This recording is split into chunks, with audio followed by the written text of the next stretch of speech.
Chapter 9. If you had stolen a magical book from a witch's house and wished to then open it and read it, it would probably be best to do it someplace secret, where the witch wouldn't know, and where the magical beings that doubtless attend her wouldn't see. Somewhere underground, perhaps, hidden away in the earth under a thick wood, far from sharp eyes and keen ears. Traditionally, you might do this in some dank dungeon or dripping cave. But to be fair, there's nothing to say you couldn't have a nice fire and a pot of tea. Somewhere secret and cosy ought to do just as well as somewhere secret and sinister. There'd be no point in making yourself any more uncomfortable than you would already be feeling, easing open the creaking leather binding and turning the stiff pages heavy with strange words and markings. Which is why the Emergency Action Planning Board of the Special Committee for the Orchestration of the Ceremonies for the Departure of Miss Befana were now gathered in the den in Reynard the Fox's house, watching Mrs. Mouldiwarp, the postmistress, read the eldritch tome that they had stolen from the witch. The den was already small, wood-panelled and cluttered about with bookcases and cabinets of interesting stones, and the animals were already drawn close around the fire in the grate, but as Mrs. Mouldiwarp read, they all leaned in closer, even though none of the rest of them could read all that well. "'Twas the night before Christmas," read Mrs. Mouldiwarp, "when all through the house not a creature was stirring, not even a mouse." "Well, that is nonsense for a starter," said Miss Sleekit, the mouse dressmaker. "Absolute nightmare Christmas Eve." "Perhaps it means there wasn't a mouse in the house," said Reynard. "Probably out last-minute shopping," said Miss Sleekit grimly. "The stockings were hung by the chimney with care," continued Mrs. Mouldiwarp, "in hopes that St. Nicholas soon would be there." "Stockings!" said Reynard. "Didn't I tell you that spells required ingredients? This one requires stockings." I must admit I was expecting something more like poisonous berries and exotic minerals, but I suppose magic is stranger than I thought. It ought to be after all. "The children were nestled all snug in their beds," read Mrs. Mouldiwarp, "while visions of sugar plums danced in their heads." Do you think we should be reading this out loud?" said Mr. Tuft nervously. "We might enchant ourselves by mistake. Visions and all that." "My dear fellow," said Reynard, "we want to enchant ourselves. Besides, we don't have stockings. Unless Miss Sleekit has any on her, or has any on, come to that. I do beg your pardon, mademoiselle, forward of me, I know. Anyway, I dare say it wouldn't work without the stockings."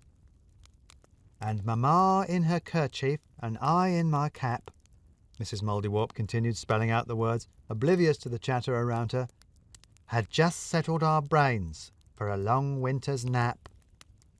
"Are we sure this is a magic spell?" said Lady Ermine. "It appears to be about going to bed."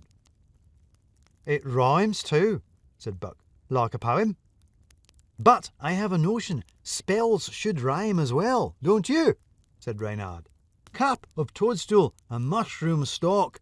This potion will make rabbits talk. That kind of thing.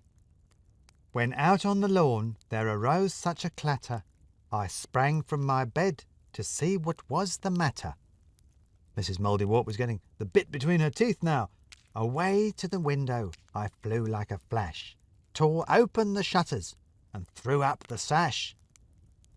This is like being woken up by those weasels, said Mr. Tuft. They did give me quite the start. The moon on the breast of the new-fallen snow, read Mrs. Mouldiwarp, gave a lustre of midday to objects below. It's more like a story than a spell, isn't it? Said Buck. Descriptions and all that. It is not a spell book at all, is it? Said Miss Sleekit. It's a storybook. You've stolen the wrong book, said Cewit. We've stolen the wrong book, said Buck. When what to my wondering eyes did appear, read Mrs. Mouldiwarp, but a miniature sleigh and 8 tiny reindeer. Hold your horses, said Reynard, or in this case your reindeer. This sounds magical, doesn't it? A miniature sleigh. And what, pray, are reindeer? Said Lady Ermine. Some kind of deer that only appears in inclement weather, I suppose. They're like deer, but they're not tiny, said Urchin. They're enormous, in fact. That's right, said Reynard. That's where I've heard that word before. We met one last year, with Urchin. Remember, Buck? Rudolph, said Buck. I remember, in the witch's front garden. With a little old driver so lively and quick, continued Mrs. Mouldiwarp, I knew in a moment he must be Saint Nick. Nick, said Reynard. Rudolph mentioned him too. Called him Father Christmas, said Buck. The whole season must be named after him. Does it mention any more about him, Mrs. Mouldiwarp? Said Reynard. The postmistress flipped forward, looking for the name again. As I drew in my head and was turning around, down the chimney St. Nicholas came with a bound, she read. He was dressed all in fur, from his head to his foot, and his clothes were all tarnished with ashes and soot. A bundle of toys he had flung on his back, and he looked like a peddler just opening his pack. A bundle of toys, said Reynard. Like a peddler. Some kind of salesman, do you think? Sounds like it, said Lady Ermine. Barging into people's houses like that, uninvited? I think they might be presents, said Mrs. Mouldiwarp, reading ahead. He spoke not a word, but went straight to his work, and filled all the stockings, then turned with a jerk. But that's what your stockings are for, Fox, said Buck. He's like a postman with the letterboxes, said Mrs. Mouldiwarp, filling the stockings with toys. Seems an odd way to earn a living, said Mr. Tuft.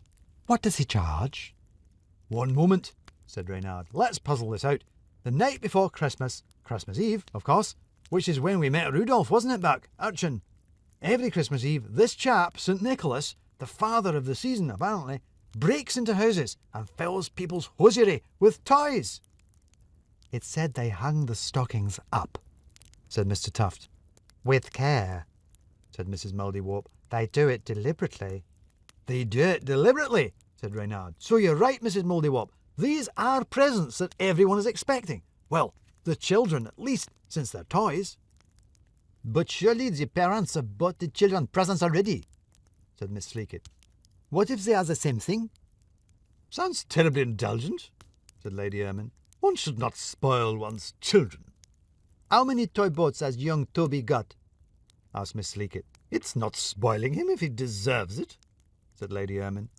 Hold up, said Reynard. I have a notion. Uh-oh, said Buck. Here it comes. Urchin, said the fox. What else do we know about St. Nicholas? About his reindeer particularly?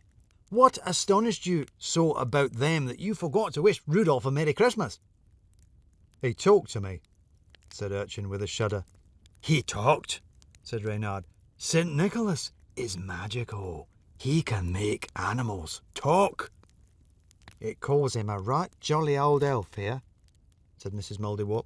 An elf, said Reynard. There, magical.